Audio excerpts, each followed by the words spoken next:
নমস্কাৰ বাতৰি পঢ়িছোঁ মই মোহন লিপতা যোৱাকালি বাছ দেখা বেয়া বস্তু সংঘটিত হৈছে এটা ডাঙৰ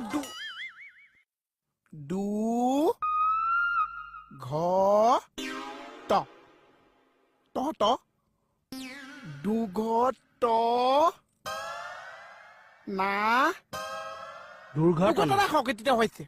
ইয়াত এজন মানুহ জেগাতে ষ্টপ বেড হৈছে আৰু এজন মানুহ